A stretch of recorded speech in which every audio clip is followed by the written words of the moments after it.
Do you remember the last time you bought something? Was it 5 minutes ago, an hour ago, or maybe yesterday? Purchasing new items has become so effortless that we hardly think about it anymore. With contactless payments and one-click shopping, it's incredibly easy to bring new things into our lives.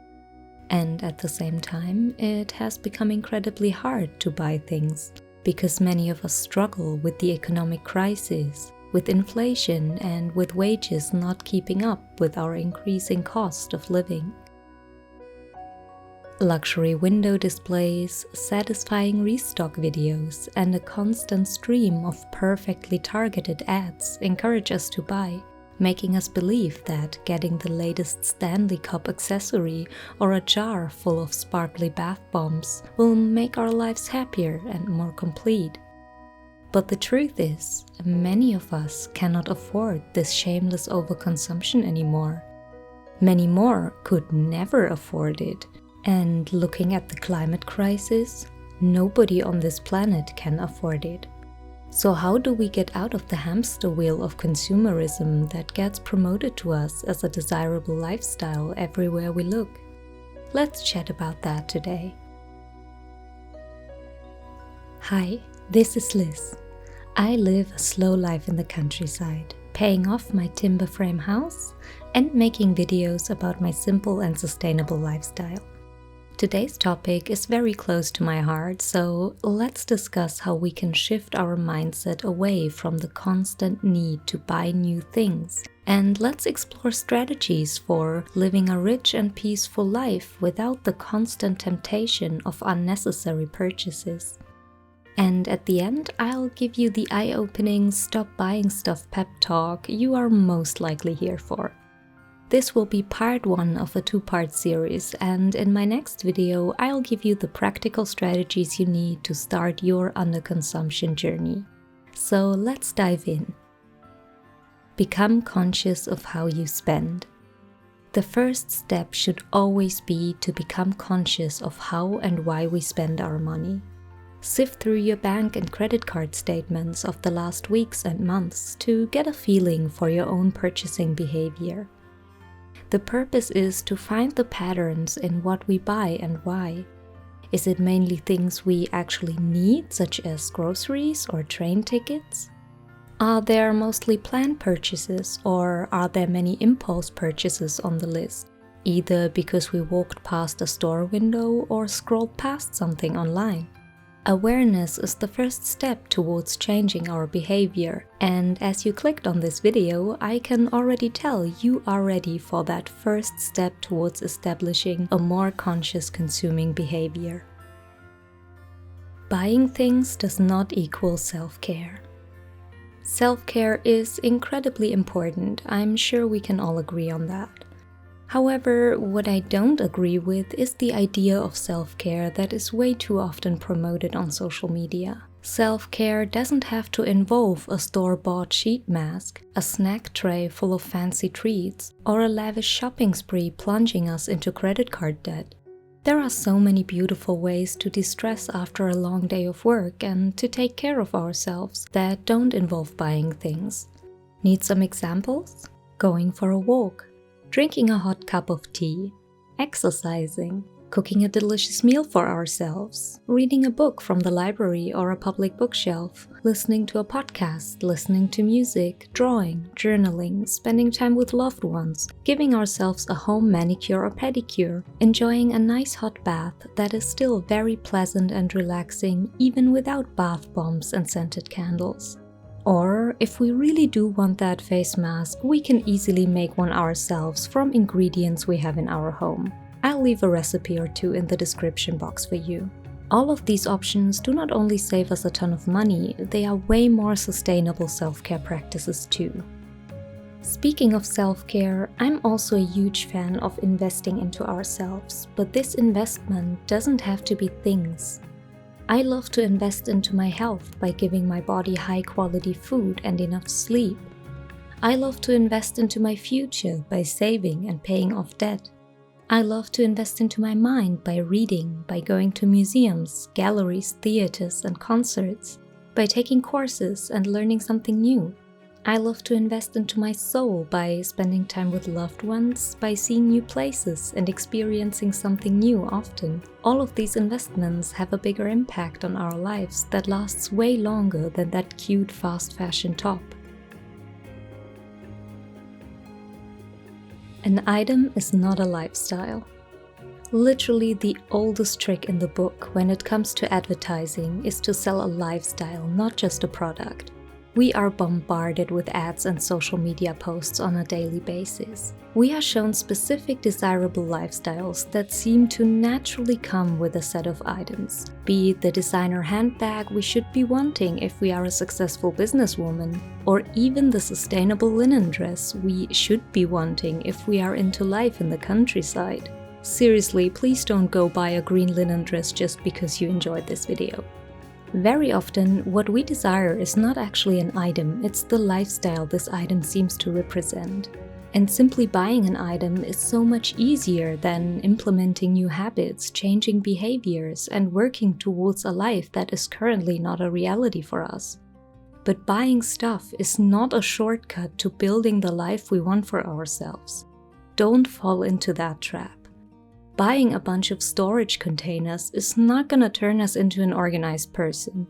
Buying a Stanley cup and an automated phone sanitizer is not gonna turn us into that girl who totally has it together. And buying a luxury handbag we can't afford is not gonna make us rich. Quite the opposite, actually. Whenever you see an influencer who seems to be living your dream life and feel the urge to go to their Amazon storefront to get all their cute ice cube containers of facial products, please take a step back and reflect on what attracts you to this kind of lifestyle. If living this type of life is something you aspire to, grab a cup of tea and pen and paper or your phone and make an actual plan. Which steps can you actually take to achieve this kind of lifestyle? Just buying a bunch of stuff without making any actual changes in ourselves, our habits, and our skills doesn't get us any closer to living the life we want. And that leads us right into our next point. Looking rich keeps you poor.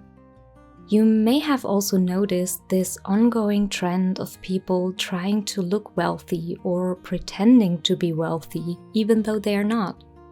Now, this phenomenon is not exactly new, not at all actually. However, I feel as if it has become far more concerning than it was in the past. In a time in which many of us are struggling because our wages are not keeping up with inflation, in a time of economic crisis in which many of us cannot afford what they were able to afford a couple of years ago, we keep seeing the seemingly lavish lifestyles of pretty much everyone else. Especially on social media, people seem to be buying mansions, cars, and designer items, or simply a dizzying amount of items left, right, and center, leaving us to wonder what's wrong with us, because this is not our reality. And let me tell you, nothing is wrong with us. It is a vicious cycle of people thinking they have to look wealthy because everyone else is looking wealthy, while in reality, everyone just feels pressured to keep up with an illusion. People are getting into debt buying items and going on vacations they can't afford, feeding this illusion. An acquaintance recently confessed to me that the money she's making isn't sufficient for her family's lifestyle, and each month she'll take 500 euros out of her savings account to fund it. She doesn't know what to do when she runs out of savings, but she also doesn't know what else to do because everyone around her seems to have so much money. Please do yourself a favor and don't fall into the trap of buying stuff to feed an illusion. It will get more difficult each month, and it just perpetuates the vicious cycle of overconsumption and living beyond our means and our planet's means. It's not cool, and it's not sensible. You know what's sensible? Being wise with our purchasing decisions and investments. Prioritizing our long-term goals and personal development over short-term satisfaction, and prioritizing our environment over flashy TikTok videos and Instagram pictures.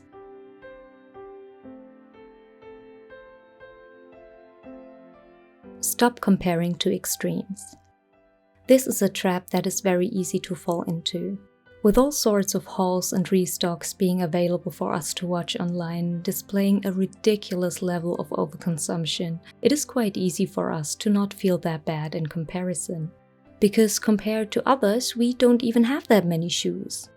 And compared to that influencer who recently ordered 17 bikinis in a single Shein haul, the 3 bikinis we got aren't even that bad, right?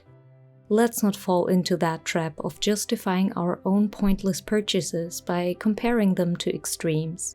There is always worse, but that doesn't magically make a wrong right. If we don't need 3 bikinis, then 3 bikinis are still too many. If we only need 5 pairs of shoes, then 10 pairs are still too many, regardless of whether your best friend or some influencer has 300 pairs of shoes. You know what? What if we stopped comparing altogether? And that leads me to the final chapter of this video. Stop keeping up with the Joneses, or the Kardashians, or whoever. If you take only one thought away from this video, I want it to be this. What if we simply decided to stop buying stuff to impress others? Hear me out on this. Most of us wouldn't admit it or aren't even aware we are doing this, but trust me, we are. Way too often, we want our house, our car, or our clothing to reflect that we got that job or got that raise. Sometimes we feel that we need certain items simply because we can afford them, or because we should be able to afford them, or because we should be wanting them at this point in our lives, even though we actually don't. We visit our friends' houses and compare. We see influencers online and compare. We see what our parents had when they were our age and compare. What if we stop doing that and instead let only our own needs be the guide for what we buy? We don't need a fancy new car if the one we have gets us from point A to point B just fine. Maybe we use public transport and don't need a car at all. Maybe a tiny house or a small apartment is sufficient for the space we need. Maybe a good quality purse stores our items just as well as a designer handbag, except we can take it everywhere without being scared it might get stolen or damaged. Oh, and what? Yeah, what if our colleague notices that we are rotating the same 5 outfits each week? Then what? The truth is, there will always be someone who has more or who pretends to have more, someone who looks wealthier or as if they have it all. Once we stop trying to keep up with everyone and their grandmother in real life and on the internet, a huge weight gets lifted off of our shoulders. It is truly liberating to stop pressuring ourselves to obtain all these status symbols and to finally start investing into what truly matters to us. Our future, our passions, a home for our family, whatever it may be for you. When someone asks me why I'm not getting this or spending on that, I'll simply reply, I'm currently prioritizing something else. And that's it. My life, my choice. Let's stop attaching our self-worth to things. Our inherent worth as a person, as a human, is not and will never be tied to the things we possess. How much we are loved by others, how wisely we spend our time, how much we enjoy the small moments in life. All of this doesn't depend on that cool new outfit we saw on TikTok or that fancy new gadget. We don't have to justify to the world how we choose to live our lives. And the sooner we realize that, the sooner we can start living a peaceful life without the constant need to buy more stuff. A life that gives us the freedom to decide what is enough for us, not for someone else. The freedom to let our own needs guide us instead of outside pressure. And the freedom to finally stop buying stuff.